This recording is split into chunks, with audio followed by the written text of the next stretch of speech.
This episode is brought to you by Shopify. Forget the frustration of picking commerce platforms when you switch your business to Shopify, the global commerce platform that supercharges your selling wherever you sell. With Shopify, you'll harness the same intuitive features, trusted apps, and powerful analytics used by the world's leading brands. Sign up today for your $1 per month trial period at shopify.com/tech, all lowercase. That's shopify.com/tech.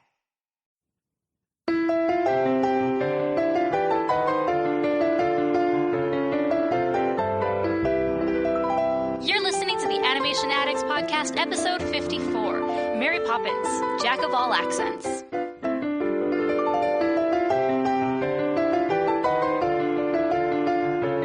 This podcast is brought to you by Audible.com. Audible is the internet's leading provider of audiobooks with over 150,000 downloadable titles to choose from. For listeners of the Animation Addicts podcast, Audible is giving you a free 1-month trial so you can test out their incredible service for yourself. One book that I would recommend is P.L. Traver's Mary Poppins. This is the original book series that the Mary Poppins Disney film is based upon. There are 8 books in total, and Audible, you can listen to a majority of them. There are a lot of deviations from the original source material, so if you want to find out what Mary Poppins is really all about, definitely go check out these books. So again, for your free 1-month trial, go to rotoscopers.com/audible.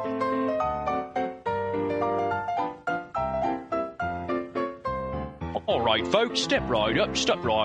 My name is Bert the Chimney Sweep. Welcome to the Animation Addicts podcast with the Rotoscopers. We got your Disney, DreamWorks, Pixar, Don Bluth, and everything in between. As you can tell, I have no idea what a British accent sounds like. I'm going to pass this off to my good chum, Mason Smith. Thank you, Bert. Thank you. Let's all give him a... We've had Bert the Chimney Sweep and then Vincent Van Gool last year. We've had Brock Pearson from from Monsters University. What's next? Anyway, Mason Smith here with the Rotoscopers gang. And I'm here with my lovely co-host, Morgan Stradling. Hello. Yeah, and unfortunately, Chelsea isn't here for this episode, but just know she isn't sick or anything. Save your get well cards. This episode that we are doing today is actually the result of a request from one of our Rotoscopers writers. That's writers with an R. And he's he's a fan of animation. He's one of our writers. We love him lots. His name is Blake Taylor. Blake, say hello to the folks. What up? All right, such style. Before we introduce Blake a little bit more, I'm just gonna explain what the show's all about. So we are the Rotoscopers, and this is our Animation Addicts podcast. So what we do is basically you can visualize it. Picture 3 people who love animation sitting down and discussing all things animation. So production, marketing, technique, technical specs. Don't forget songs. Oh, songs, voice actors, kooky characters, all kinds of wacky voices. And we have a lot of fun doing it, as you can tell. We are well past our 50th episode. We're just a podcast that loves animation, and if you love it and you want to discuss it with us, then tune in, because we love our listeners and we love what we do. So for this episode, we are doing Mary Poppins, Ooh. which we will talk about a little bit later. Well, I guess we're breaking tradition, because this is the first technically non-animated film that we have done, and we've always been strictly animation. We are no respecter of studios. We do all the studios, but Mary Poppins has a very nice and lovely animated segment. It's one of these, films that have both animation and live action. And so we thought, for that reason, why not? It's such a fantastic movie. Let's do it. And so it's a red letter day that we are doing Mary Poppins, our first live action movie. A red letter day, a coup d'etat, to coin the Norman phrase. Yeah, Mary Poppins has been mentioned many times on lists for greatest movie ever. And I think everyone would agree it's a really good film, and it's very well loved and cherished. And so, yeah, the animation sequences in this film aren't the big deal with the film, but they kind of enhance it and complement it.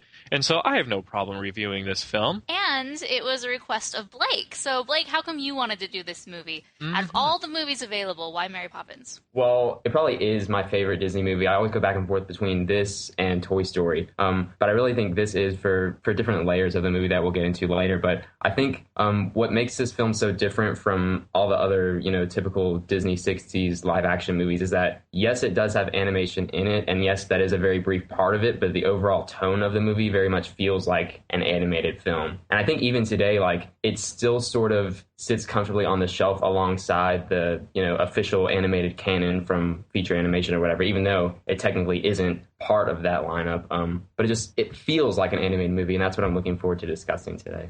Good points. Yeah, that's true. It's very eccentric. So we have a few little announcements. We're not going to be doing a news segment in this episode because we can't wait to get to the main discussion. I know all you are chomping at the bit, waiting to get to the Mary Poppins sequence and section, so we will get to that. But we want to make a few announcements. So for those of you who don't know, we were nominated for a podcast award in the category of movies/film. And so voting was during the first 2 weeks of November, and we don't know the results, so hopefully, fingers crossed, everything turns out. We'll find out at the New Media Expo in January whether we got the final award or not. And one of the sites that Blake writes for, WDW Radio, was actually nominated again. They've basically won it every year since their inception, right? Pretty much in the travel category, they usually always get it. And they're super high quality, great, fantastic show that they put out. Lou Mangello's the main host. So, I hope they win. I hope a lot of our other animation and Disney fan sites, take home the big awards. So keep on the lookout for that. Go. And speaking of awards, we are going to be doing the Rotoscopers Awards. Something new that we are doing on the site, and this will be a part of our Best of 2013 show. So you may remember last year, the very last episode of the year was kind of a culmination of our favorite episodes and quotes and lines and discussions that we had. And so it was really fun just to listen to those top moments. This will be the same, but we will add to it. So we'll also have your favorite Rotoscopers moments, and then we're also going to be having these Rotoscopers Awards. So starting December 1st, we are going to open voting, so you can vote for your favorite animated film of the year, favorite sidekick, favorite female voice actor, best animation, best song, best, even things as site-specific as best opinion piece. Some of these are going to be really fun art, and it's just a way to get everyone involved so we can all see what the Rotoscopers community says about animation in 2013. That's so exciting. We have a community, and I crown myself Community King. All right, Mason has stolen the crown, but that's okay. So just a reminder, if you have a favorite episode that maybe you go back and listen to, let us know. Any episode after and including episode 30, which was a Goofy movie, on through all the episodes that have come after. These are eligible for the Best of 2013 show. So if you have your favorite moments, be sure to call into the voicemail line, which is you can go to rotoscopers.com/voicemail, or you can also call us on your cell phone at 406-646-6575 and just leave us a little call saying, hey, this is my favorite moment, give us the episode and kind of what we were talking about, and we'll play that moment. And then also you can send us an email about it as well. So lots of cool stuff, so get ready. It's always a fun episode. Empower. Claire is practicing her breathing for her upcoming yoga retreat in Bali. Has she ever done yoga before? No. But Claire worked with Empower on her savings and investment strategy. She got good at money, so she can be a little bad. Empower. Invest well, live a little. Join our 19 million customers today at Empower.com. Past performance is not indicative of future returns. Investing involves risks. You may lose money. Advisory services are provided for a fee by Empower Advisor Group, LLC, EAG, a registered investment advisor with the Securities and Exchange Commission. Om Namaste.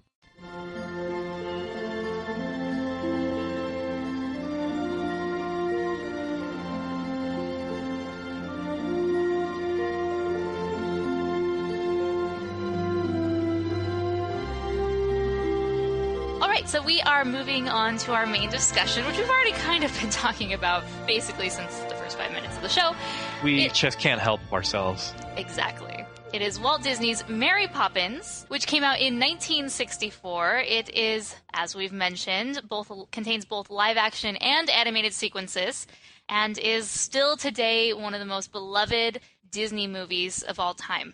Yeah, totally. 1964 was a good year for Godzilla, but it was also a really good year for Disney. You should never underestimate Mary Poppins because financially, it was a huge hit. I think it was Disney's number one moneymaker. Like it was like the top grossing Disney film for 20 years. Wow. Well, granted, that was pre-Renaissance stuff that it was better than for so many years. But yeah, for 20 years, folks, my first thought about this film is that it was made during an era when actors and actresses in films were good performers and good actors. So take Dick Van Dyke in this film. He's a great actor, unless you count his British accent. But he also sings, he dances, he performs in this film. And so I kind of miss that kind of golden age of film, Hollywood film, when actors and actresses, when they were cast, they were also expected to be performers. That's the first thing I want to say about this film, is that there's great performance in it. But it's also I don't know. When I was a kid, I had mixed feelings because this was one of those films that I thought was incredibly long and boring. Yes. Okay, am I not? I know I'm not the only person that thought this. No, I loved this movie growing up, but it never ended. Exactly. You know how when you were a kid and things, there were certain films and certain things that just never ended. Mary Poppins was one of them. To me, Chitty Chitty Bang Bang lasts forever. I don't even remember any of the movie except the crazy, creepy lollipops guy. And the toy soldiers that come to life. But I digress. So yeah, this is a top-notch film from an adult perspective. When people on IMDb write a mini review about how when they were 5 years old, they really loved the performance and the depth of this film, I'm like, you are a liar. You did not enjoy this film when you were 6 or 7 years old, because it seemed to last forever. They're just that much more refined than us. But yeah, this is a great film. It's based on a book series, which I didn't know until I did my research recently. According to my research, it's based on a book series which lasted from 1934 to 1988. Wow, way to go. And I've never read one of them. I've never read one of them. I've always wanted to. My brother read them, and he says it's completely different from the movie, obviously, which is important to talk about. The upcoming film, Saving Mr. Banks, yes, is based on the story of Walt Disney trying to get the rights to the Mary Poppins series, or novels, which was written by P.L. Travers. And she was very hesitant and against the idea of Walt Disney, who, made children's, gushy, fluffy films, taking her characters and destroying them, basically. So even as early as 1938, he had been trying to get the rights from her, and finally, in 1961, she gave him the rights, and people think maybe the reason was because of declining book sales. That finally she was like, oh crap, she was strapped for cash and needed some money, and finally gave him the rights, and still apparently was never satisfied with the final film. Yeah, reports was that she hated how the film turned out, which is like, okay, I already know the ending to Saving Mr. Banks. Mm-hmm. they don't save Mr. Banks. I'm just kidding.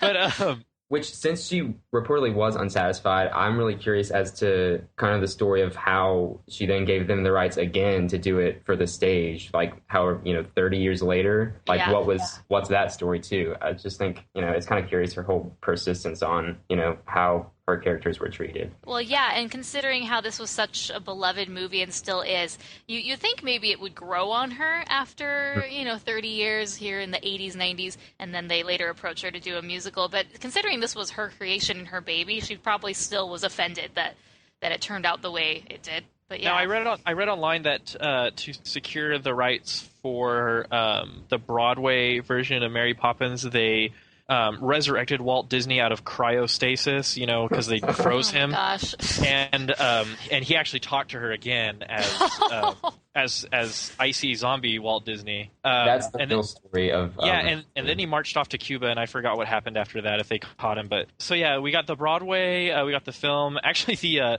Mosfilm from the Soviet Union actually adapted it again in 1984 as a film. But I unfortunately have not been able to see that movie. I had no idea that version existed. Moscow, dun, dun, dun, dun, dun, dun. A little bit of trivia here. Apparently, according to the internet discussions going on, there are two camps. One is that Mary Poppins is a witch and that she should be burned accordingly. And that the other is that Mary Poppins is a fairy, not like a Tinkerbell fairy, but a whatchamacallit fairy, like a old school old Saxon lore type of fairy. Meaning that she's benevolent, but she has magical powers. I really think it's the same thing. She's not a muggle, that's for sure. The whole, metaphysical anatomy of Mary Poppins is a little complicated when you try to define her. I'm fine with calling her a witch because we're fine with calling Hermione Granger a witch. But I don't know. Do you guys think that she's a witch, a fairy? Does it even matter? I like to think she kind of probably like reports to some organization or something like that. You know what I'm saying? I don't know. Do you think Mary Poppins and Nanny McFee belong to the same witches organization of nannies who do magic? The similarities in between, I've never seen Nanny McFee, but from what I have seen of trailers in different parts, I'm a bit suspicious. I'm like, Well, here's the deal with Nanny McFee and Mary Poppins. Nanny McFee, recap for our listeners. She magically comes to your house. She appears as an ugly and physically desirable old hag, basically. And you couldn't possibly love her, but the more you learn to love her, the more beautiful she becomes. And so eventually at the end of the movie, the children learn about love and respect for their elders. And she becomes a beautiful woman, it's like, oh, look how beautiful you were, because that's who you were inside, but we didn't see that, so that's what was reflected on your outside. So it was like, at the end of the movie, they needed Nanny McFee, but at the end of Mary Poppins, which I don't know if we should say this till the end, but I felt like Mary Poppins, they didn't really need Mary Poppins. They just needed they just needed her.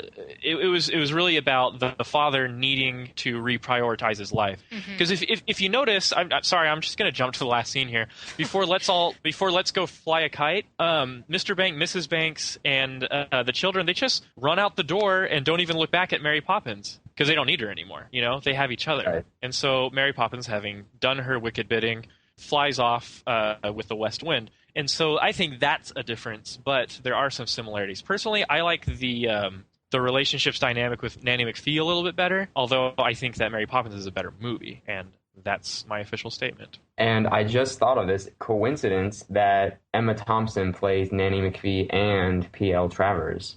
Oh, yeah. Holy cow. Coincidence? I think not. So anyway, I think what a lot of people like about Mary Poppins are the characters. First of all, the indomitable Julie Andrews cast as Mary Poppins, and there was a bit of a story about her casting, right? Okay, so originally she was up for the role of Eliza Doolittle in My Fair Lady. This was a role that she had originated on Broadway, and she was getting ready to do that on film. But it ended up going to Audrey Hepburn instead. There was a stipulation in her contract that if she got cast as Eliza, then they would hold production back. But it ended up being that she wasn't, and so she was able to be cast as Mary Poppins. At the Oscars, who won the Oscar for Best Actress? Was it her? Was Julie Andrews? I've got it right here. Oh, Academy Award for the best actress in a leading role goes to Julie Andrews. Yes. Okay, so she won for that, but her acceptance speech, she got up there and she said, I would like to thank everyone involved in this film, and especially the one man who made it all possible. And of course, you would expect her to say Walt Disney, but the crowd erupts with laughter when she says Jack Warner, who was responsible for My Fair Lady, because he didn't give her the part. So that was kind of her getting. Wow. Yeah. I think in the grand scheme of things, Mary Poppins is a much more iconic role, and it allowed her to develop a little bit more. I mean, that was a role she had already done on Broadway. She would just be kind of rehashing what she did on film, and this was something new that she got to make her own. There wasn't a Broadway, version of this before, and so, yeah, I think Mary Poppins trumps My Fair Lady in the grand scheme of things. Although My Fair Lady is quite good. Yeah. Well, originally I was reading that we were talking about bedknobs and broomsticks. Angela Lansbury was originally one of the leading contenders for the role. And the thing about Angela Lansbury, even though I know in Bedknobs and Broomsticks she's young, she still looks old. There was this thing in the 60s where gray hair was the style for young women. Did you ever notice this? And it makes them look like they're 45, 50. It's not an attractive look. And so I can't see Angela Lansbury in this role, but yeah, I mean, it was just meant for Julie. Well, there you have it, folks. But yeah, I think so. All over the internet, you hear people arguing that in the books, Mary Poppins is a lot more cold and stern than in this film. But I don't think that Mary Poppins' character in this movie is exactly warm and loving. You know, because she does have a bond with the children. I am kind, but extremely firm. Yeah, there you go. Because she doesn't put up with any crap, but she's also very poised, and she has very good etiquette and protocol. Sorry, Star Wars. And you know, she has good manners, but at the same time, she doesn't give them what they want all the time. You know, the whole song "We Love to Laugh." I thought for a second I thought the whole time that she would start laughing and go up there too, and just lose it. She's very no nonsense. But she never does. She doesn't even break a smile in We Love to Laugh. And in fact, she makes them sad to get them down. Now that's pretty harsh. I also love her line when I think it sort of embodies what you were saying there, when Mr. Banks is very angry with her, and he was like, "Mary Poppins, would you explain the meaning of all this?" And the only thing she says to him before she just walks away very curtly is, "I never explain anything," and then she just walks on off. Yeah. Ooh, snap. Okay, for one, it's hard to not like Mary Poppins because she's just like she's like this like superhuman woman. Everyone apparently knows her, and everybody loves her. And but she's, I don't know, I'm starting to think that Disney, you know how they're doing Maleficent, they did Wicked. They should do like a backstory movie / production. I know this is jumping the gun, but talking about Bert and Mary, like they obviously know each other, they're friends, maybe even lovers. I have no idea, but I think a Mary Poppins Bert prequel, seeing what sort of lives they had, what was Mary Poppins' other things and duties that she does, would be fantastic and fascinating. I don't think it'll ever happen. That's really cool. Yeah. Just because I don't know.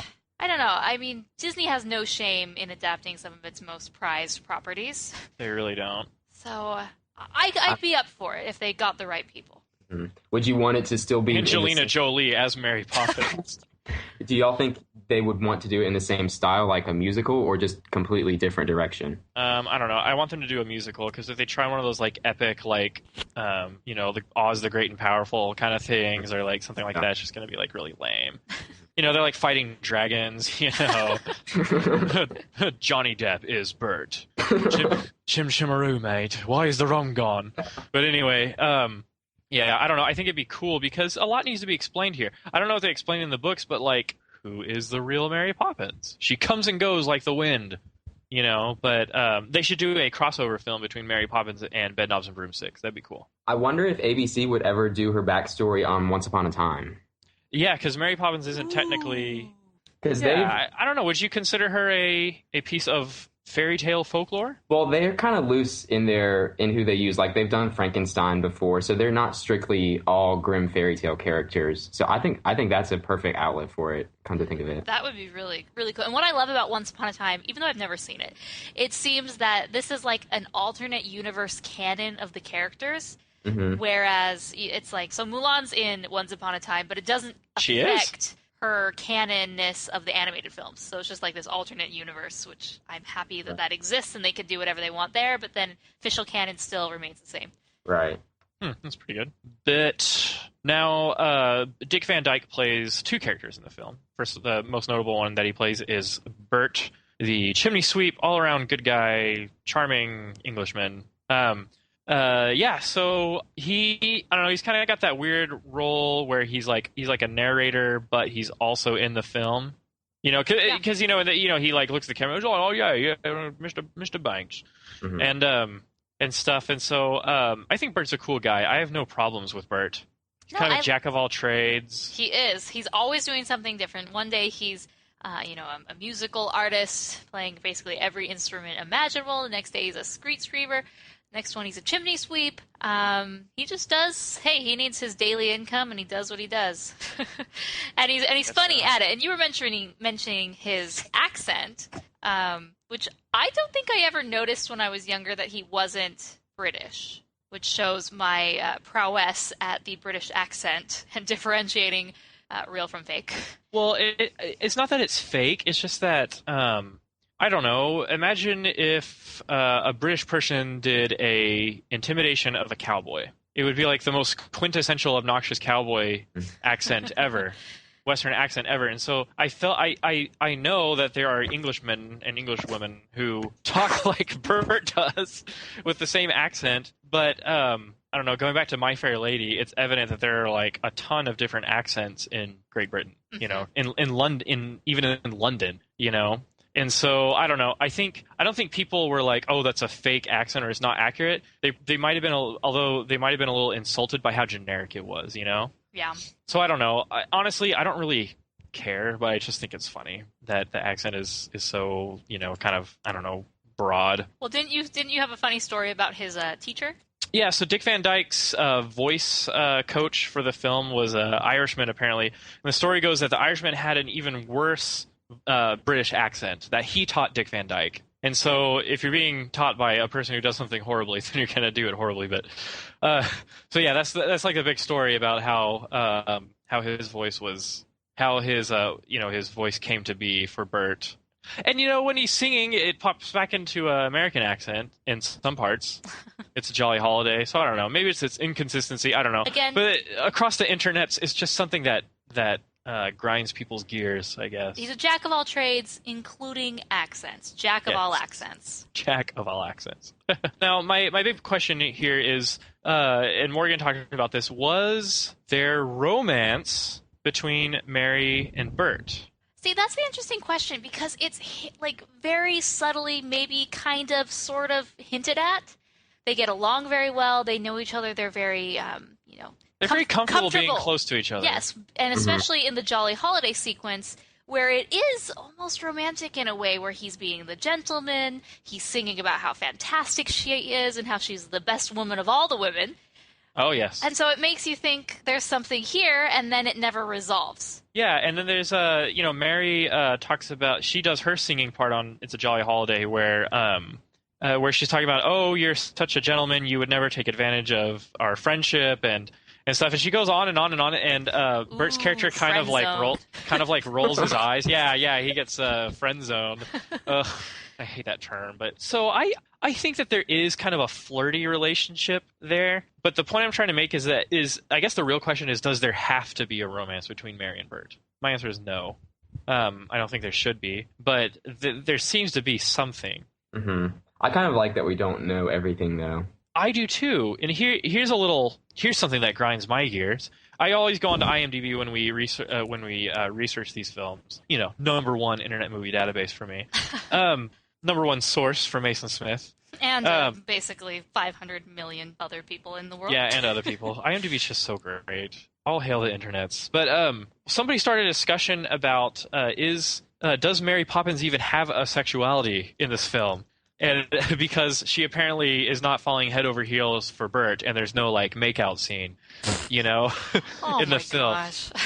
I know, it's like, what a wonderful world we live in, to where this is my brief social commentary for the day. But what a world we live in, where it's like, hey, they're not like falling head over heels in love with each other. There must be something wrong with them.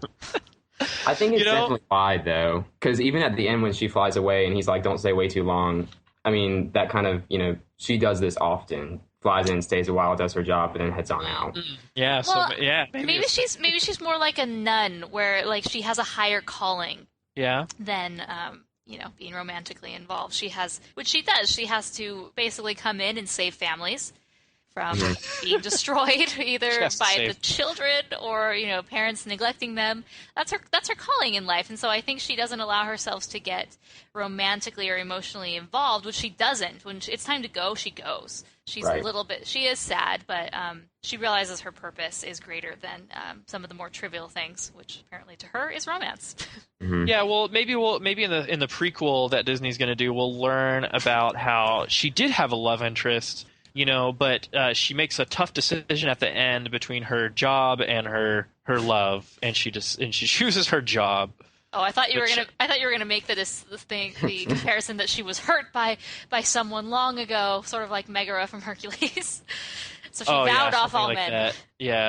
Yeah, something like that. I don't know. Hey, you know me. I'm not the Hercules guy. Ugh, But such a what a waste.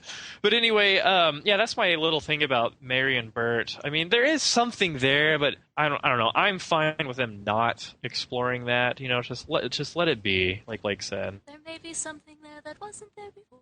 Chocolates, promises you don't intend to keep. And that would make it how much more longer than it already is. Oh, yeah, exactly. Fitting in romance. It would be like forever plus a love story. Then all the 6-year-old kids would be like, oh gosh, that's sissy stuff. So on to the kids. Now, for me, the kids aren't like, I don't know, they're kind of forgettable. I mean, apparently they're monster children, Yes. who can't be tamed. We get implications that they are crazy, that they've run out tons of nannies before. Even Katie Nana, can't handle them. Who's going to watch after the children? And Katie Nana is over Not them. Mrs. Banks. Yeah, the kids, they're a bit vanilla. We don't really see the full extent of their terrorizing, which makes me think that it's all in how they want to be treated, which is the song that they come up with a bunch of requirements for their new nanny, and they say, hey, we'll love you, nanny, if you are these things. And it shows that, the nannies that had been hired for them were incompatible with how the children learned and behaved. And so, I love the list they come up with, and the little quips that John adds in, like, oh, I add that one in too. Wait, is it John or Michael? What are the kids' names? Michael. Sorry, Michael. I'm thinking Peter Sorry, Pan. you're in Peter Pan mode. My name is John. How do you do? I love their little list of conditional love for their nanny. Oh, children. But yeah, the kids aren't really that evil. I mean, you do kind of feel for them. They're not in any danger until like the end-ish, when they before the chimney sweep time. They kind of like run out into the slums of East London, and they basically turn up in Diagon Alley for a little while before Bert gets them out of there. And so, but other than that, like, I don't really care about the children. I'm here for Mary Poppins. She's my favorite person. So onto better characters, in my opinion. Mr. Banks, Winifred, what is this unseemly hullabaloo?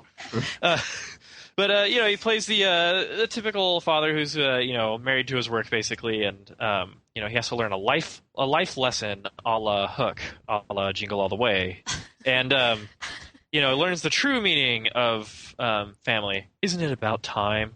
But I like this guy. He was in, I don't know, besides Bedknobs and Broomsticks, I seem to remember him from other stuff. David Tomlinson. Oh, that's right. Yeah, he's in that. He's in a lot of those old films, And I thought he was cool. I think he looks like a '60s Sam Neill. But I like his character. When you really get down to it, the film kind of focuses on him, right? Mm-hmm, definitely. Yeah, that's what we discover. I mean, we think at first it's going to be about this nanny, and we're slowly introduced to him, and then we realize, wow, the main focus is the dad. I mean, I don't even know if I would have recognized that when I was little, that it was about the dad. I mean, wasn't his character based off of the author's own father? Yeah. And I love how so uptight and wound up they make him, because I feel like almost that same exact character in a movie today, it would almost be viewed as like a parody character, like someone they're making fun of, because he's just so extreme. Like, they come to him with their letter about what they want in a nanny, and the first thing they say is 2 adorable children, and he says, oh, well, that's debatable, to his own children, to their faces. And just, like the way he walked into his home, he doesn't even say, hello, I'm home. He just bursts into song like, oh, at 6:01 or whatever. It's just, it's so exaggerated, but I think it really works in the context of this movie. I agree. He's pretty nuts. He gives their list of desirable qualities for a nanny. He gives them the old Uncle Vernon treatment, where he just rips it up, throws it in the fire, They will not be going. But anyway. My dad even occasionally pulls a Mr. Banks, and he walks in after work and starts just like busting that tune. Oh my gosh, your dad's awesome. So before this, we're introduced to Winifred, Mrs. Banks. She's a suffragette. She's fighting for women's rights. Oh, votes for women. Yeah, she has nothing else to do all day. Apparently, the funny thing is, they have so much money that she doesn't need to be doing these things. I guess she can completely care for her children, but then that's the paradox of having money. Once you get so much money, then you start to not care for your children, and you start doing other things. And so she's not involved in the children's lives. She's so into this cause that that's at least the rule in Hollywood, you know. But yeah, it's one of those kind of weird things. You know, a feminist who can't care for her children. She is not a good mom. The feminist that can't be a mother, apparently, who has no time to be a mother. I think it's hilarious. Sorry. I really like her character. I guess y'all were saying a lot of people don't like her. I really find her very funny, just in the way she's just so kind of absurd. Like, you know, I'm off to go lead the prison women in song. I'll be back later. Yeah. Watch my kids. Yeah. I don't know. I find her funny. She is funny. We don't see a lot about her, though. Right. And I read that there is never any scene in the movie where Mrs. Banks and Mary Poppins speak. So maybe, what if Mary Poppins... Okay, here comes a Mason theory. What if Mary... No. Here, it may or may not involve a time vortex. So listen up, folks. What if Mrs. Banks is actually Mary Poppins? Do they appear on screen together? Yeah, they do. Oh, they do? They just never talk. Poppins watches them all skip off to go fly the kite, but that's about it, I think. Curious. I don't know. I think something fishy is going on there with the fact that Mary Poppins and Mrs. Banks never speak. It'd be like a murder mystery. Well, I don't think there's anything... Think of it, I've never spoken to Mrs. Banks. Dun, dun, dun! I don't think there's anything for Mary Poppins to do with the mom. I mean, obviously there is, but it's the big issue is the dad. And as Mary Poppins is no nonsense, she doesn't waste her time with frivolous matters. And in this case, talking to the mom. She never explains anything, and she does not talk to mothers. Yeah, so I don't know. I think there's something fishy there. Listeners, if you have your own theory that's better than my Mason theory, then let us know. But yeah, I don't really care either way. She's a dismissible character to me, but apparently I think her performance is so good that people take offense because of what she represents. You know? Mm-hmm. Doesn't have time for her kids. But then again, she's like Mr. Banks. Maybe they don't like Mrs. Banks because she didn't have this big catharsis moment in the film. She did. She gave up women's suffrage. That was another criticism, that she was like, Mary Poppins, you win. I no longer care about votes for women. Everything is happy. You know, if you read too deep into that, then you might see something there. Now, I was going to make the whole songs discussion and the scenes discussion separate, but you really can't. You have to talk about them together because even in the final cut of the film, there were a lot of songs. Mm-hmm. But I eventually would like for them to release an uncut version, if it would even exist, with all 37 plus songs they had written for the film. 37? But last year you got 37. Well, some of them are quite bigger than the others. I don't care how big they are. Exactly. Some of the songs are quite longer than the other ones. I don't care how long they are. Okay, but I still stand by Mary Poppins because that was animation. But yeah, like, if they hadn't recut all the songs, this thing would have been like 10 hours. Mm-hmm. Forget all 3 extended versions of Lord of the Rings. Watch Mary Poppins uncut. Can you handle it? They should do a drinking game where you take a shot for every song. 10 hours later, you would be well cooked. Basted. He's been marinated. Okay, so let's talk about some of the scenes. So some of our favorite scenes. Obviously, there are a lot to go through. But I really like the beginning.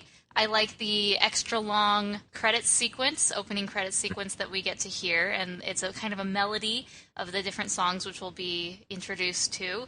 And then, I really like this film. This utilizes a lot of painted backdrops, which were kind of superimposed onto the film. One of them being the city of London, and then as we zoom into Mary Poppins, she's sitting on this cloud, and then, they did their best for, 1964, but if you look really closely, you can see sort of like a circle cut around her where they kind of superimposed her image on top of it.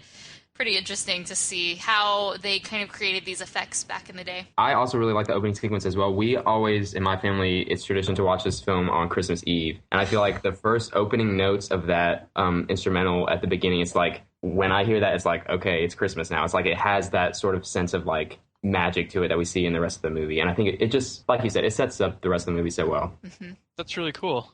That's a crazy old Christmas movie. No, I think that's a cool tradition. I'm all down for it. Yeah, I think it's cool too. But it does introduce us that Mary Poppins, this is kind of going to be a quirky character. We're not quite sure what's up with her. Like we've mentioned before, is she a sorceress, a witch, or later, as we've discovered, a fairy?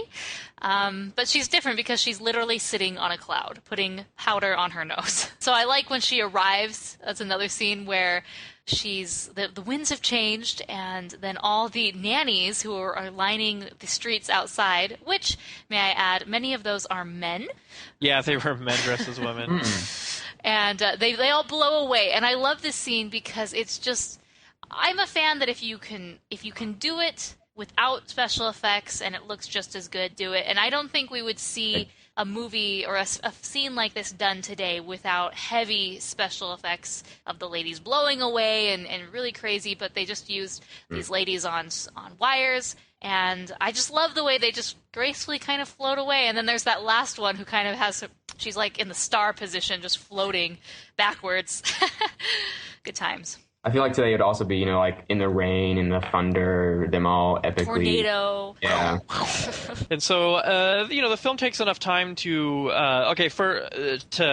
introduce the main conflicts and the main themes. One thing I do love is Admiral Boom. That guy is legit.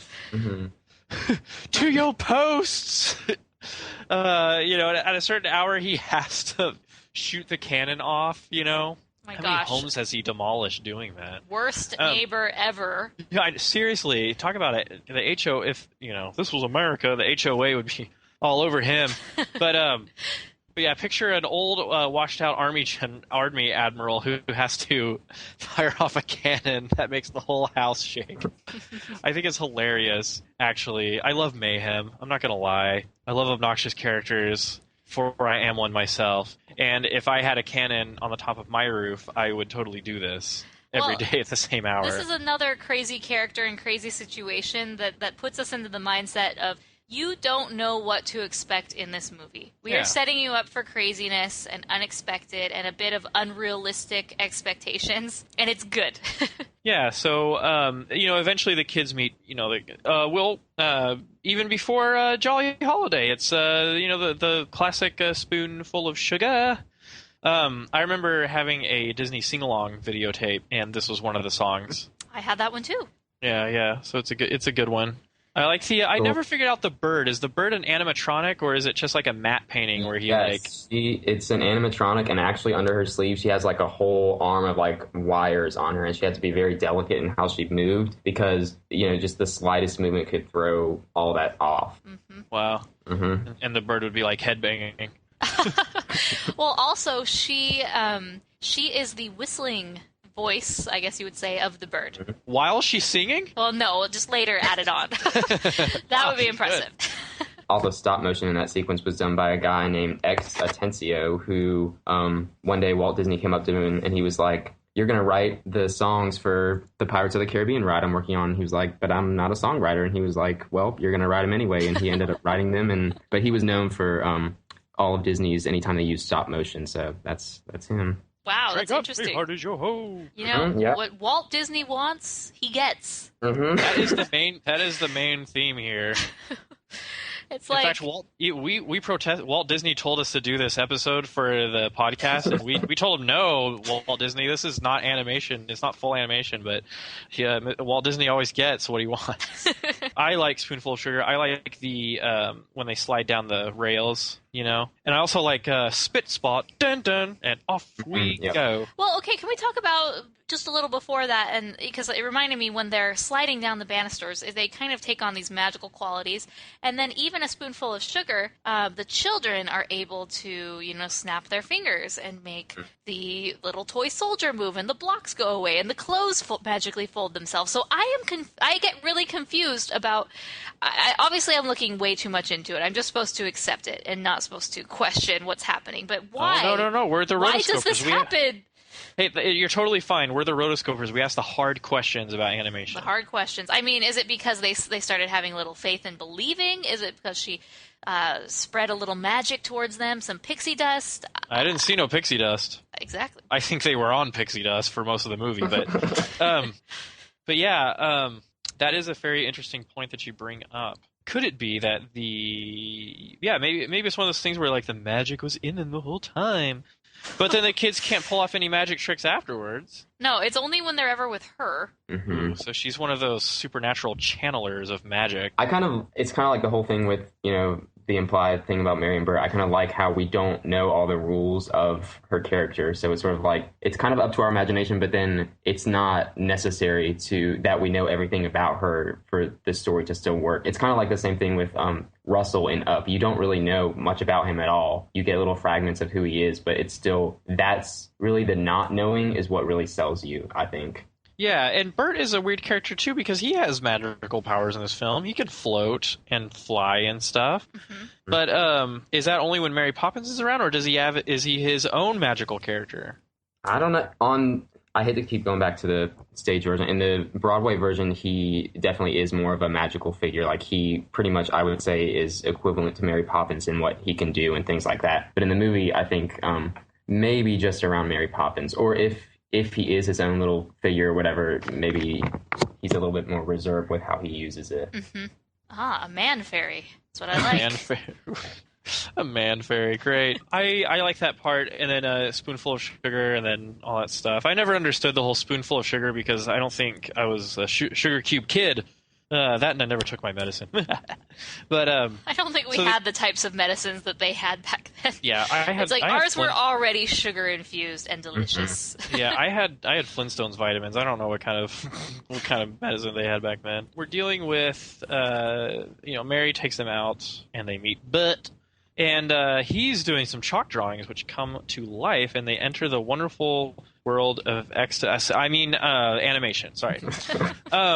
So this is probably my favorite sequence of the film. It's a jolly holiday through supercalifragilistic through the storm that blows them out of the paintings. I just like it because it's jolly holidays. It's like a funny, quirky, like fun, happy song. But when they get to the farm animals, the shiz gets real. I mean, come on. What's my favorite part? The daffodils are smiling at the doves. Oh my gosh. It's like comic genius. Speaking of parts that you rewind all the time, that is one part that my brothers and I rewound all the time. We thought it was hilarious. The singing animals part? No, Dude, the pig particular with his... Yeah, I think we just thought those quirky rural English accents were funny as American kids. But yeah, I really like that part. And then, they reach this little pavilion, and then the penguins come out, and their little song / dance is really funny too. I really like them. You're our favorite person. There'll be no bill. I just want someone at a restaurant to sing that to me. I just want to not pay for the dinner. I'm just kidding. I want to go to Magic Kingdom or something and sit down at one of the restaurants and like have it be like my lucky day when someone sings that song. I love Frank Thomas's story of I guess they had filmed it. I don't know what order they did the animation and live action. Maybe it was a little bit of back and forth, but he went back to go look at the tapes of Dick Van Dyke. And he was kind of aggravated because he was like, oh, he's stepping all over my penguins. But then that kind of led to the penguins being a bit more flexible and quirky in how we see it today. So yeah, because they kind of slip and slide around them, Mm-hmm. It's kind of like a little bit. Yeah, I think the penguins are hilarious. We always rejoice when we're playing Disney Scene It and a video scene with the penguins comes up because we love those penguins. Mm-hmm. And going back really quick just for a minute, like you were saying about cast members doing weird things at Disney, anytime that you are in a Disney theme park, or I guess specifically Florida, and you ask Mary Poppins where her carpet bag is, she doesn't have it on her. But Mary Poppins knows that if somebody asks her this, she is to say, oh, I left it in Epcot. And if you go in England in Epcot in a little shop, there you will see Mary Poppins' carpet bag. Are you kidding me? That's cool. I know it. I have to tell Shanna we have to go back to Disney World and do that. But yeah, in conclusion, class, Jolly Holiday is my favorite sequence of Mary Poppins because it has the animation, but also has the horse race. Which of course I think doesn't Mary win that? Yeah, it starts off with a carousel, and then they sort of just hop off the carousel. And then escalates into a fox hunt. Yeah, they save the fox, and then she wins the race. They don't know what evil that fox has done. Why did they just save him? He could have slaughtered a whole hen house. So then we go into Supercalifragilisticexpialidocious, which is a fun little song, which I read that apparently that is a real word that actually existed beforehand. They didn't make it up just willy-nilly. But it has something, there's an urban myth that apparently has something to do with an Irish or Scottish prostitutes. Which really dampens your interpretation of this word. So I'm going to pretend it doesn't mean that. There was a Saturday Night Live skit with Anne Hathaway playing Mary Poppins, which was kind of, funny in that respect because she was with Julie Andrews in Princess Diaries. But anyway, it was in the Jolly Holiday sequence, and they kept saying supercalifragilisticexpialidocious, and the kids, it was kind of a running gag. The kids would say, "What does that word mean?" And then Mary Poppins and Bert would always say, "It's a disease that grown-ups get." Oh, no. Yeah. So, there's that. It's a good song. I personally believe that there is a flub in this song because this is one of those songs that it doesn't seem like they have a studio recording of. It's just the recording on, I don't know, maybe it is a studio recording, but there's one part where she goes, "If you say it loud enough, you'll always sound precocious." She does this like, I'm not even kidding. Sound like that. What? She sounds like that? She does. She does this weird mess up, and then if you watch the video, she looks over at Bert and sort of laughs. To me, I feel this. She messed up the line, and they just kept it. It was the best take. I've never read anything to confirm this, but this is my feeling. That's weird because in the tape version, I don't think she says it like that. It's not as dramatic as I just made it. It's cautious. You should be an actress, Morgan. Oh, I've always said it. Oh, right. But yeah, I do love supercalifragilisticexpialidocious. I do not like to say that word too many times because it's a really long word. Can you say it backwards? Nope, I can't.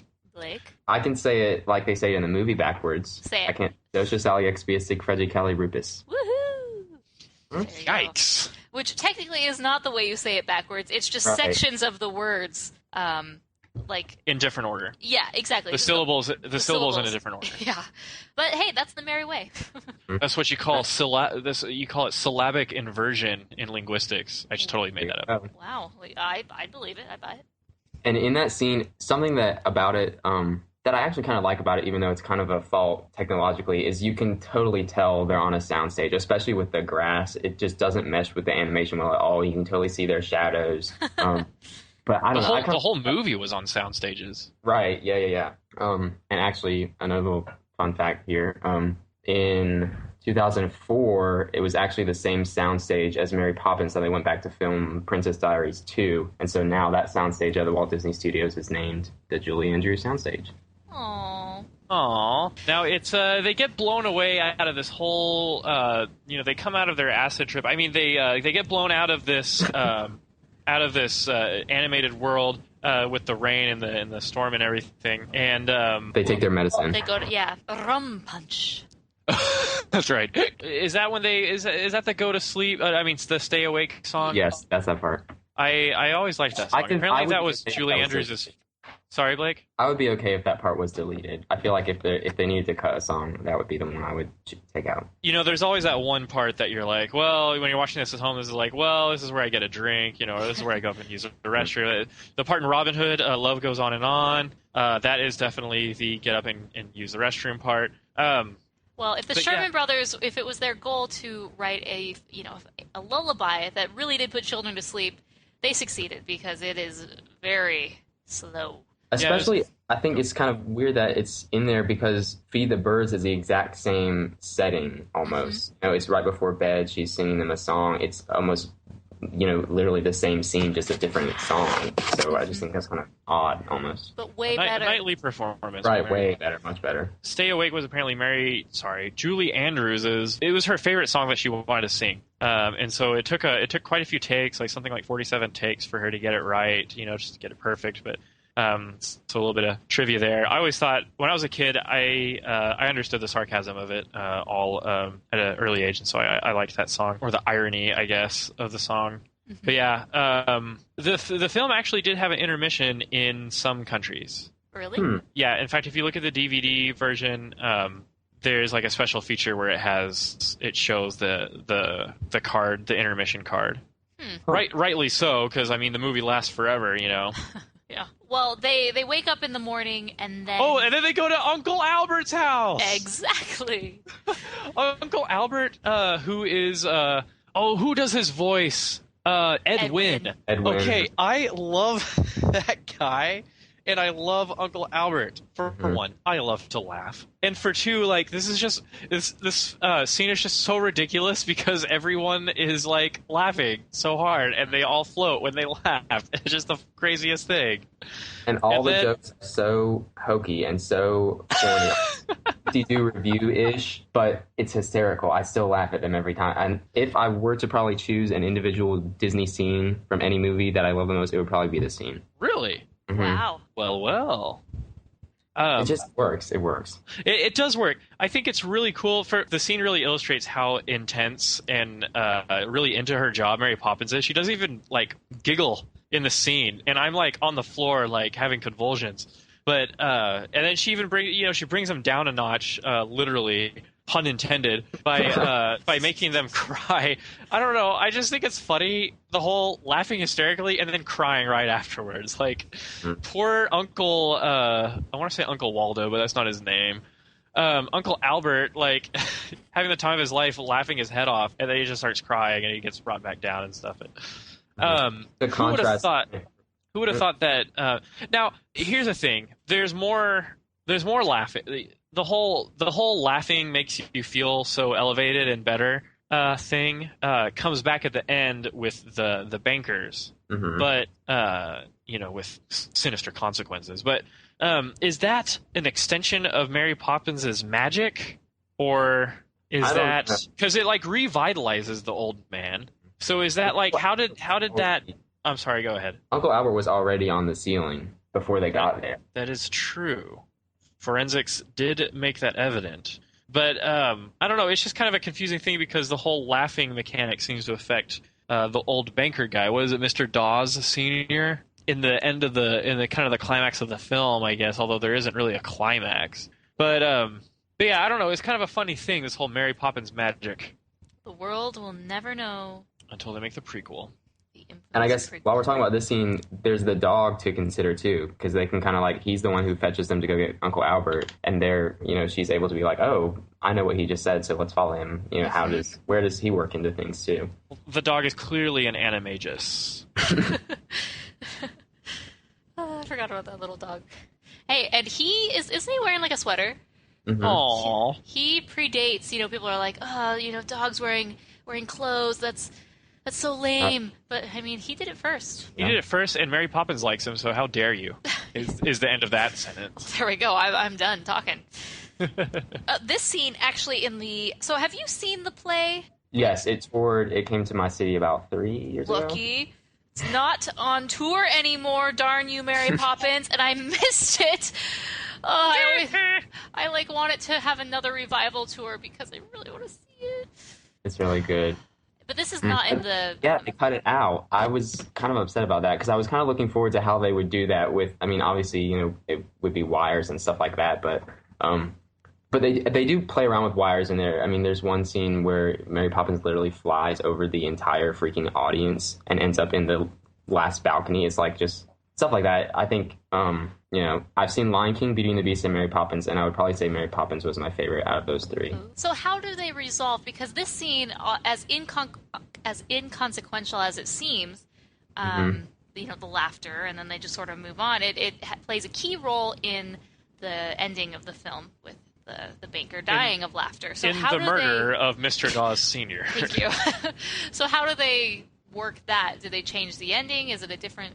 Mr. Dawes Sr. is not even really a prominent character. He's definitely not. He's more of just like a banker boss who makes an appearance in the first act. He's not really a consistent. And he's definitely not, the crotchety, hunched over old guy that he's in the film. Yeah. Oh, that's that.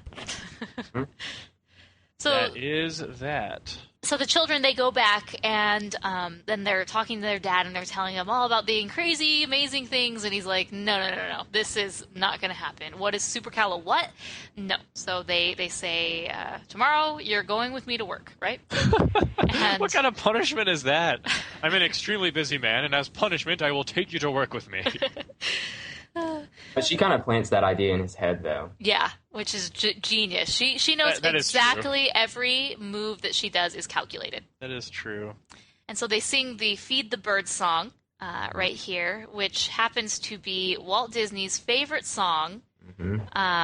It's been said many times with the Sherman Brothers, he would call them into his office, everyone had left, and he would kind of look out the window and he would just say, "Play it." And they both knew that he wanted to hear them play and sing Feed the Birds. That was his favorite song. And to me, that just makes the song that much more tender because it is a good song and it has a very good moral to it, which the children realize and attempt to capitalize on the next day. And apparently there's this really cool story that I like. On Walt Disney's 100th birthday, Richard Sherman performed this song at Disneyland at the dedication of the statue of Walt Disney and Mickey Mouse that they have in front of the castle. And so Richard Sherman is on the piano in the hub, crowds around him, he's playing Feed the Birds, and a single dove in the middle of the song comes down and sits on his piano, and then at the end of the song flies away. Unplanned, unscripted. Yeah. I remember him telling that story at D23. Wow. Kind of like, but Pretty cool. That's nuts. A single solitary bird. That reminds me of the movie Bernie. Have you ever seen that, Morgan? Mm-mm. Oh, Should I? if you were in Texas, you have to see that movie. In fact, it was probably filmed in places that you were. Oh, nice. Yeah, but anyway, a side note: go watch Bernie. It's with Jack Black. But the single bird, the solitary bird, is remind me of that. Anyway, feed the birds, and then there's the whole fiasco at the bank. Well, before that, they want money so they can feed the birds. That's right. And then they go to the bank. that part always scared me as a kid. I would always fast forward it. I don't know why. Yeah, they give him a tuppence and he wants to invest it, or, the dad wants him to invest his tuppence in the bank. If you invest your tuppence in a bank account. And he doesn't want to. He wants to feed the birds with it, and he kind of starts making all this ruckus, and then people are like, oh, they're not giving him his money. And so they think that there's, this bank's busted. Yeah, so they all start calling their money, and then so a run on the bank happens, And then all of London is in the bank at the same time. Oh, yeah, and they all happen to be walking by the bank and entering the bank. It's a bad situation. And so, then Michael gets scared and he runs away. They run into Bert, right? Mm-hmm. Yeah, they kind of end up in like a Diagon Alley kind of place. Diagon Alley. No, not Diagon Alley. What's the other one? Nocturne Alley. That's Alley. right. Sorry, Nocturne Alley. Ugh, I'm such a muggle. Yeah, Nocturne Alley, and then they get semi-abducted, but it's actually Bert. And so yeah. It's not a creepy image at all. So yeah. And so Bert's like, oh, you poor children, I'm going to take you up on the roof of London. Long story short, Bert has to take care of the kids, and so what does he do? He takes them up on a bunch of roofs through chimneys. And then I think I really like the song, the chim when you're with us, sweep, you're in glad company. I requested to play this song in orchestra for like 5 years. Really? And I was ever since 7th grade, because we had the same, our orchestra teacher in 7th and 8th grade also was an assistant director at the high school. And so from 7th grade through 12th grade, it was always, Chimney, let's play Mary Poppins. And it never happened. But I thought a Mary Poppins medley would have been the coolest thing to play. Just saying. We can contact Make-A-Wish Foundation and have your old school play it for you. No, I don't want to listen to them play it. I want you to want to play it? Yes. Oh, okay. Sorry. And I already had my Make-A-Wish wish with my Catchin' Fire. That's right. You only get one Make-A-Wish wish, so yeah, you're done. Sorry. But yeah, I like this. I love Step in Time. I thought it was Stepping Time for the longest time. But yeah, it's Step in Time. I thought it was really cool. Of course, Admiral Boom has to ruin the show by, and at the same time, save it by blowing all the chimney sweeps up with fireworks. And I love his flabbergasted face when he sees what's going on. He's like, "Arr." We're under attack. So he gets the same idea that Mulan had with Shun Yu. Let's blow them up with fireworks.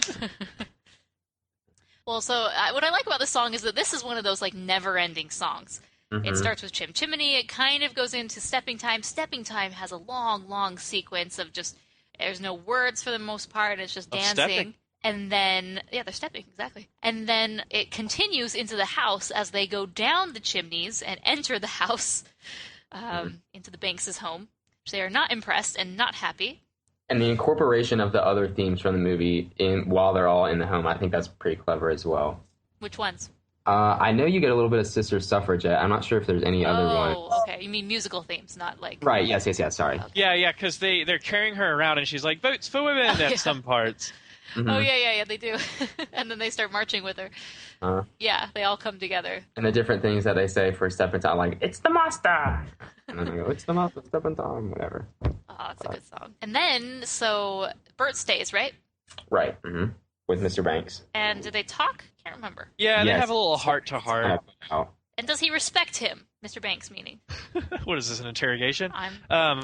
Yeah, I think it kind of gets some thinking, but of course the film always has to have it come down to the dynamic character who has to make his choice at the very last second, at the most critical moment. And so, there's kind of this like period of reflection for him, and then Mr. Banks is at the bank about to be reckoned by the bank board, and he's humiliated and about to be thrown out. He's ordered to give a statement. What do you have to show for yourself? And then supercalifragilisticexpialidocious. And I love how he can't even get it out of his mouth, and he's just already so he's tickled with himself. Yeah, he's already giggling. I love how his punishment, like when they fire him, basically they punch a hole through his bowler hat. And the guy's like, no, anything but that. They showed you. It's like, who does that? You're the worst rancher this place has ever seen. Give me your hat. Punches a hole in his hat. But, pretty effective. If it ever rains, it's going to be a little leak. Maybe that was the point. And then it takes Mr. Dawes a while to process the wooden leg named Smith. Joke. A wooden leg named Smith. And there is a death off screen, but he and moving on. Why isn't that in the Parents Guide on IMDb? Parents Guide. There's an off screen. What I want to know is, does he just die midair and then just flops to the ground, or how does that work? Yeah, how exactly did he die? Apparently, because all it says is that he died of laughter or died laughing. Couple things. Heart failure, it would be the most logical. He could have laughed himself so high that he fell, and trauma resulting from the fall was what killed him. Because he's kind of an antagonist. You know how they are with Disney antagonists falling to their death. I mean, hello, people. Do we really have to figure out how exactly he morbidly died? Yes, we do. Our listeners are chomping at the bits, remember? Asking about this. I don't know. The point is that he died. I think it's a little morbid, but it does make... who actually killed him was actually Mr. Banks. If he hadn't told the joke, he wouldn't have laughed. If he wouldn't have laughed, he wouldn't have died or whatever. And then Mr. Banks wouldn't have conveniently become the junior bank manager.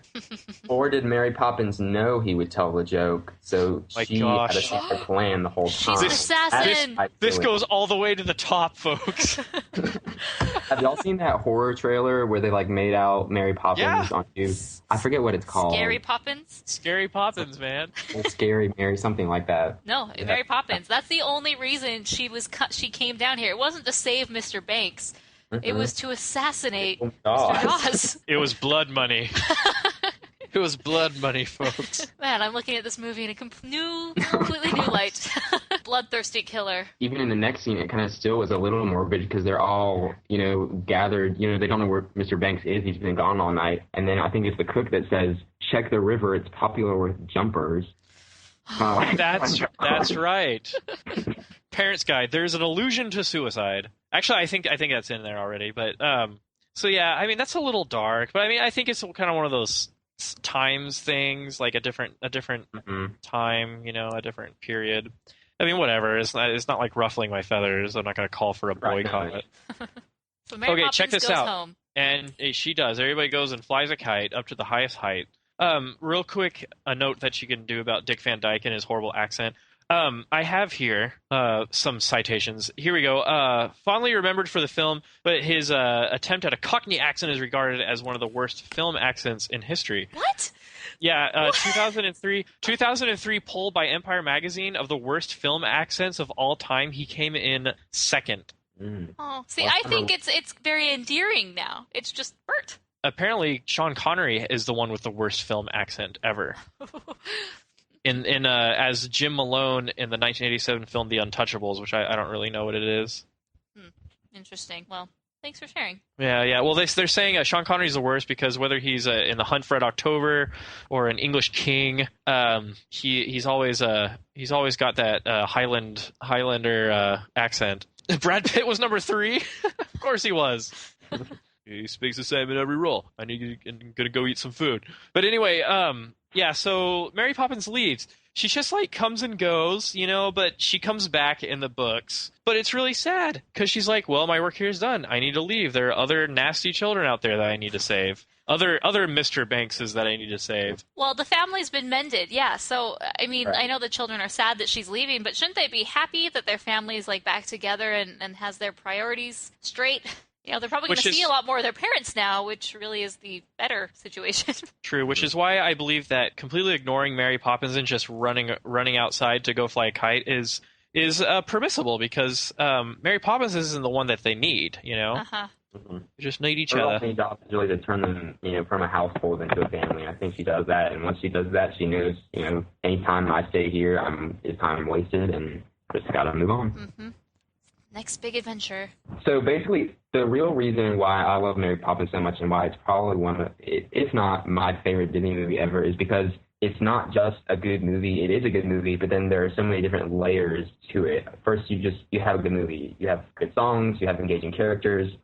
There's always something to look forward to later on. All throughout the whole movie, there's never a point where it gets to, okay, I can stop watching now because the rest of the movie's not good. The whole thing is consistently scene after scene, song after song. You enjoy it the whole time, even though it is kind of long. And then you have this next layer where it's kind of the message, why, what's the story that Disney's trying to tell in here? And obviously it's, about Mary Poppins emphasizing the family aspect that this group of people really just doesn't understand. And then that's where most movies stop, I feel like. You have a good story, and then you have a message to it, and that makes a great movie. But then with this one, it goes so much further because it wasn't the last movie that Walt Disney worked on, but I feel like it's his last really big project. It was made in 1964. He died in 1966. And I just feel like it has animation, it has music, it really has everything that he learned over his career, and it's in one movie. This is Disney. And I love the Blu-ray trailer for Mary Poppins that's coming out in December. The trailer says something like, this is the film that defines Disney magic. And that kind of is a little, hokey or whatever, however you want to call it. But I really do feel like that's what this film is. It really embodies Disney magic. This is quintessential Disney as a corporation, and also I feel like it's quintessential Walt as a person. Mm-hmm.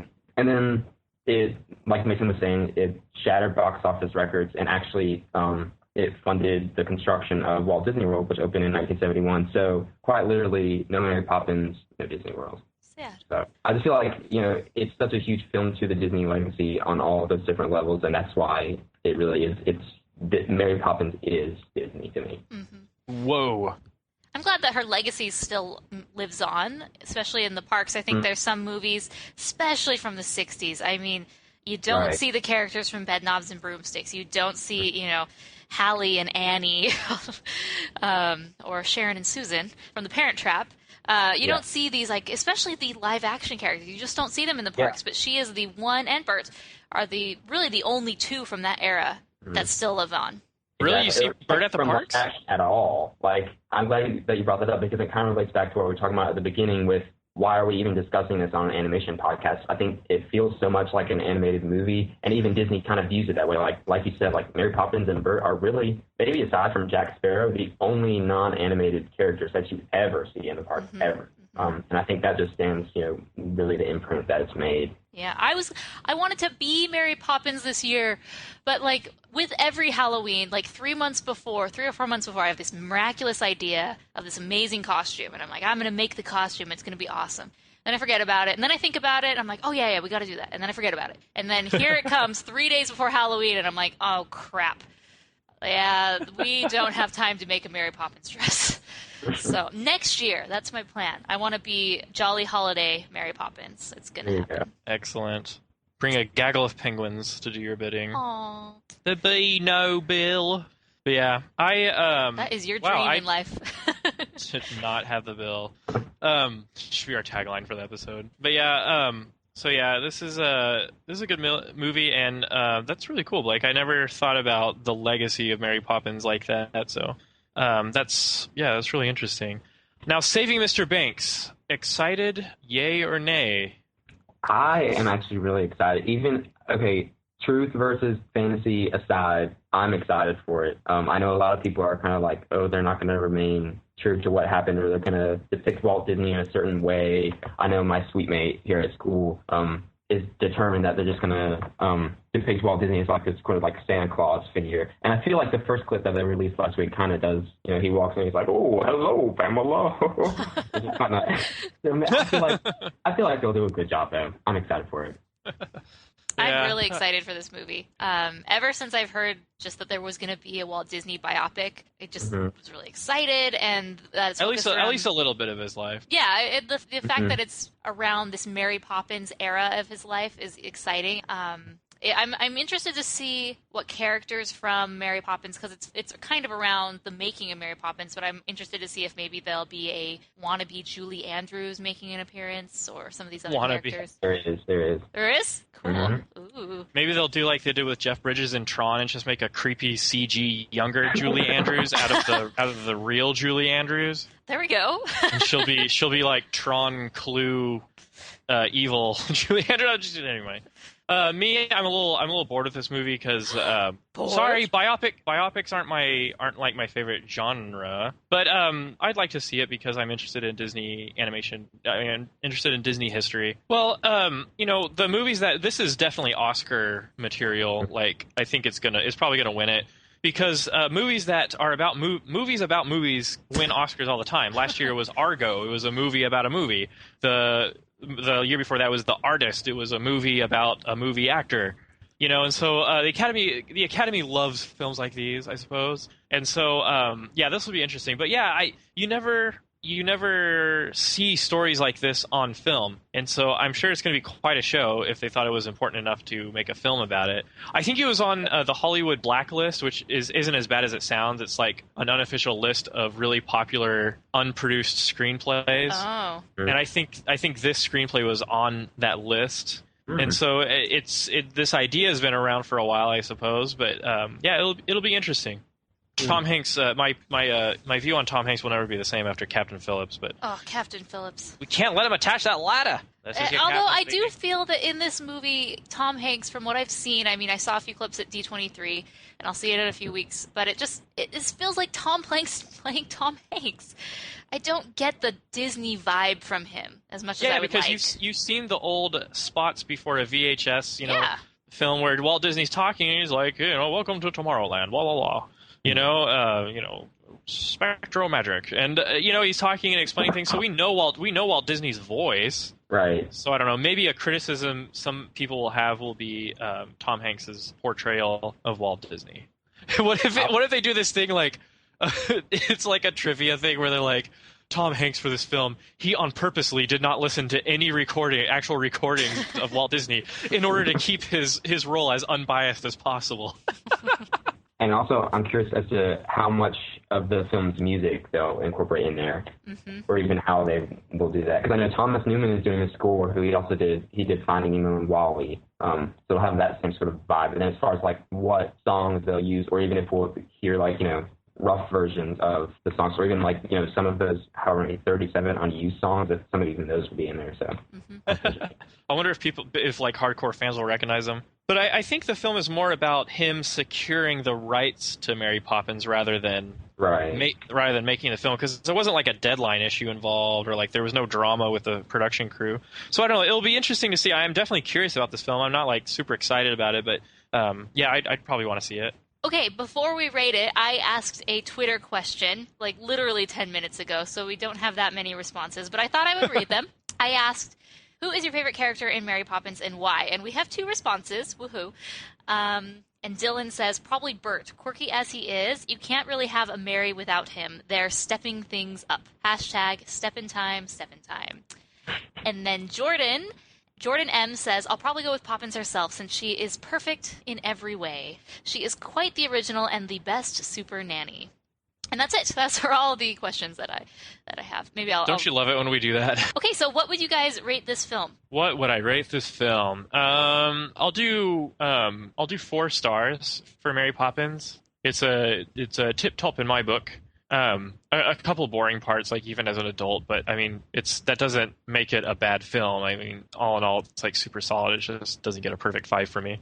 But yeah, I really enjoyed it. I love the characters. I love Mary Poppins. I mean, who can't love her in this film? And some really cool Disney magic going on. And so yeah, 4 stars. I am gonna have to. I feel like this is really best of the best. I can't think of another movie that really embodies what makes Disney as well as Mary Poppins does. And so I'm not like the kind of person that says like, oh, every movie, that was the best movie I've ever seen. But I really do think Mary Poppins is one of the very few movies that I would give Traver out of 5. I feel the exact same way. 5 out of 5 stars. Very iconic, very Disney, very magical, very fun. It has everything you want in a great Disney film. It has songs, it has music, it has wonder. And this is one of my go-to Sunday movies. That Sunday's more of a relaxed day for me.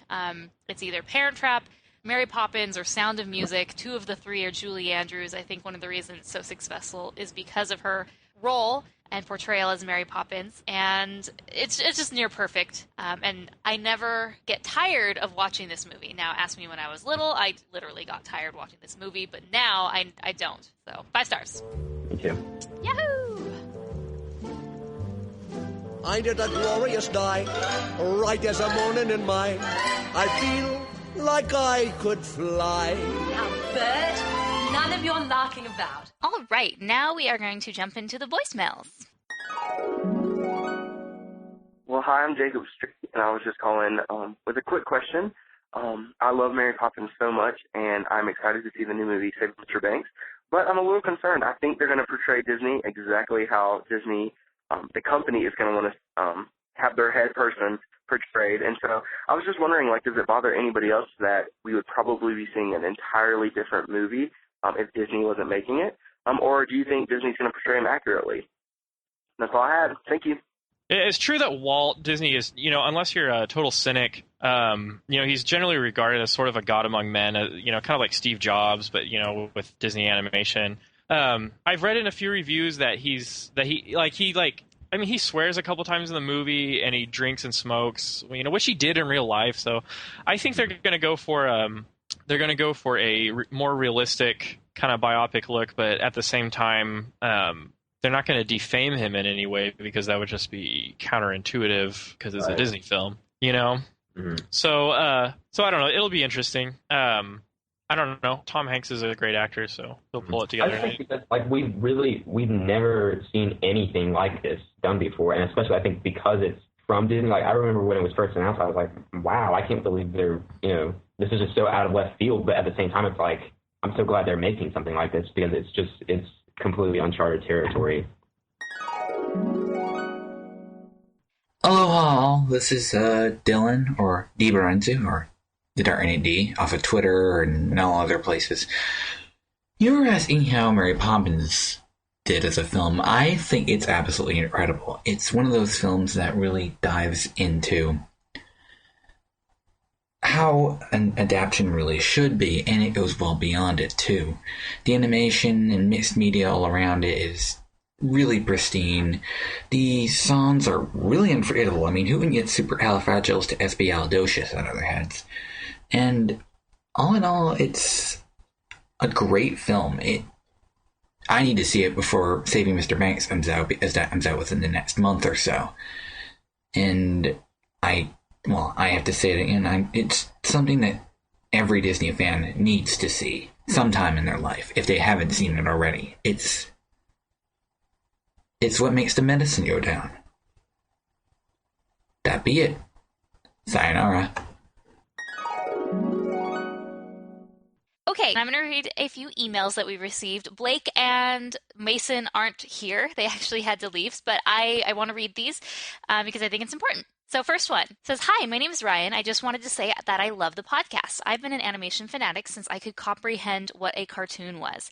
I grew up studying animation by reading books and watching documentaries / behind-the-scenes footage. I wanted to be an animator, but unfortunately that didn't work out for me. However, I'm still a huge animation fan and love Disney, especially Pixar. It's nice to have an outlet such as this website where fans of animation can come and learn things. It's also really fun to listen to the podcasts and hear all the info and comments for movies that I absolutely love. The conversations you guys have remind me a lot of the ones my friends and I have when we get together and talk about various movies.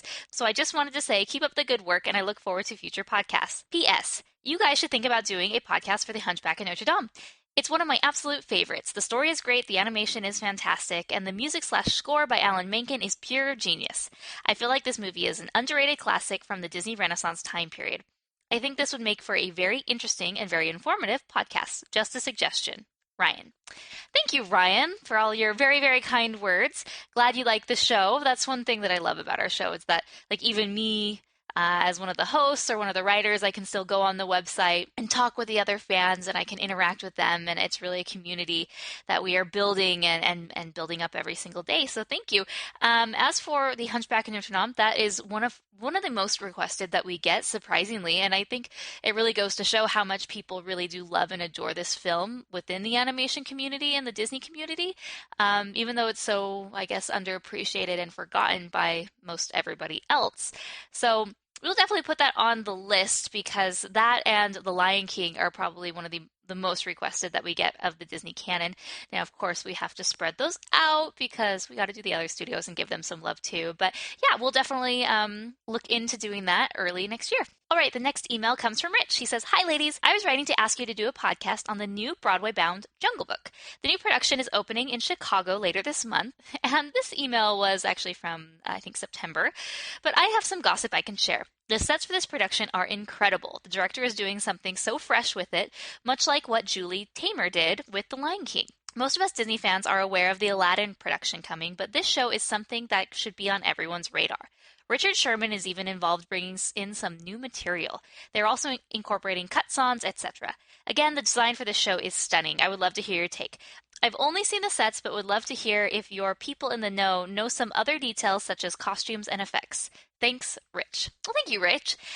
So we will probably talk about that when the new Diamond Edition Jungle Book Blu-ray comes out, which is in February of 2014. So we will keep that discussion until maybe our Jungle Book episode, because I think that would be most relevant. But if anyone else is listening and they know a little bit more about this production, the costumes, the effects, maybe you even saw it, definitely send us an email and let us know, because I'm a bit unaware of the inner workings of this production and where it's going. So if you know, send us an email and we will read it. And so that way we can let Rich know and everyone else about what's happening with the Jungle Book Broadway musical. All right, the next email is from CJ. She says, "Hi, Rotoscopers. So to keep this short, I shall jump right in. A few years ago, like 2010, I was on IMDb and found this animated movie called The Clockwork Girl, and I began scraping for trailers and release dates but found none. I still can't find any, but there is some more behind-the-scenes footage. I was wondering if you've heard of this movie and if you could tell me anything you know about it. Thanks a ton. Keep up the fantastic work, CJ." Okay, so I know absolutely nothing about this movie, and like you, Googling really isn't that helpful. So this is another call to our listeners out there who may be a bit more in the know on The Clockwork Girl. Do you know about this movie? If so, do you have the inside scoop? Let us know. Send us an email. That way CJ can know, and then we can learn a little bit more about this movie and what happened to it, if it's still going to be, if it's not going to be, whatever. So definitely send us an email at therotoscopers@gmail.com, and let's get to the bottom of this. Next email is from Ryan again. He says, "I just wanted to send over a suggestion. I noticed that you guys give recommendations and things in your podcast. Sometimes you'll mention various websites, trailers, or other things you've seen on the web. I think it'd be great if you could put those links in the show notes. Another thing, I think it'd be cool if you guys could do a podcast reviewing Who Framed Roger Rabbit. I know it's not 100% animated, but it does have some great animation in it and was a technical breakthrough for the time it was released. I think it'd make a very interesting discussion. Keep up the good work, and I'll be looking forward to listening to more podcasts in the future. Ryan."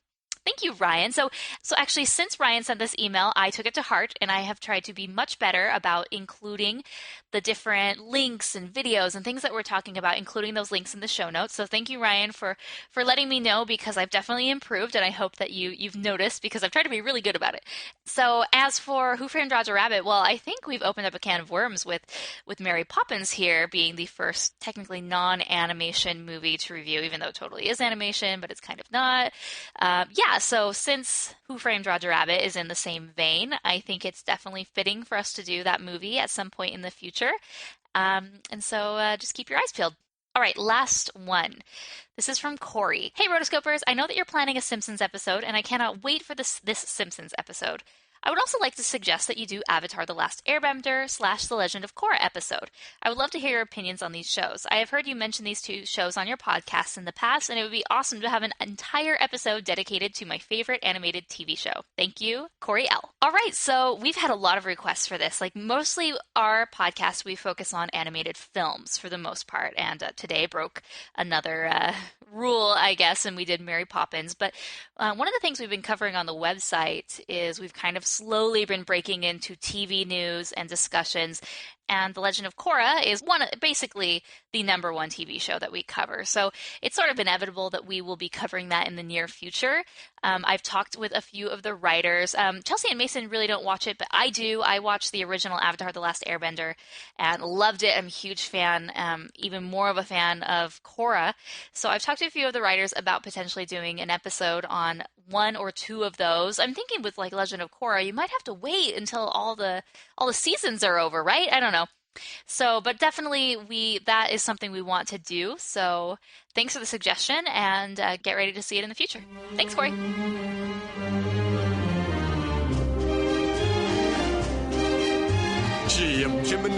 All right, guys, thanks for listening, and thank you to Blake, who joined us. It was a magical, fun episode, so thanks, Blake. Absolutely. And thank you for requesting this movie. I don't know if we necessarily would have done it as soon as we did now if it weren't for you. So very, very cool. So where can people find you? They can find me on Twitter. I'm at Old Dirty Blake. There's a long story behind that name, but that's what it is, Old Dirty Blake. Or on my blog that I've had for about 10 years now, BlakeOnline.com. Or, of course, on Rotoscopers, writing about Disney and Pixar news. And WDW Radio. Yes, and WDW Radio. I have a travel column on there about implementing Disney magic in everyday life. Just sort of like practical things like that. Yeah, his articles are really cool on there, so definitely go check them out. I'll include a few in the show notes. Speaking of show notes, as if we've been talking about different things and quoting different, clips and movies and YouTube videos, or we mentioned like this article or that article, just go to the show notes, rotoscopers.com/54. That's where you can find everything about this episode and all the links. You can find all of Blake's stuff. You can find Mason, me. As for me, I'm Morgan Stradling on Twitter. Yeah, you can find me at Mason SMTX on Twitter. Yeah. And also, if you want to stay up on all the latest animation news and reviews, be sure to go to rotoscopers.com.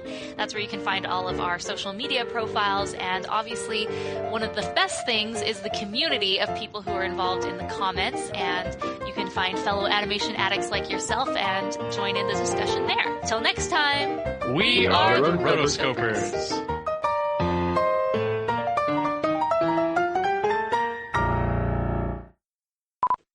Blake, I'm Mason, by the way. I don't think I've ever really talked to you in real life. I don't think I have either. It's nice to, quote, meet you. Yeah, nice to meet you. I've already done my research. I've Googled your name, and I'm looking on Facebook. So far, I have you dressed up as Buzz Lightyear with Jessie, the yodeling cowgirl, yodel he who, and that's about it. That's all you need to know, really. Okay, I'm looking up arrest records right now in Providence, North Carolina. Let's see, Blake Taylor. Okay, what do we got? Excessive celebrating during a Disney film at the Providence IMAX Theater. You were an actor in The Haunting in Connecticut. Oh. I enjoyed your work then. Mm-hmm, yeah. Your signature drink is the pink lemonade. You passed away 3 years ago. Actually, you passed away in 2002. So I'm sorry to hear that. I'm just Googling all the Blake Taylors. Oh. And trying to make him uncomfortable. He was one of the very first to be caught and fired. We can't wait to get to the main discussion, and I know you guys are all like, gnawing at the bit. Wait, what is it called? Gnawing at the bit? Nom nom nom nom nom. I don't think that's the right term. No, I think the correct chomping. The correct term is. I thought it was nomming at the bit. No, chomping at the bit.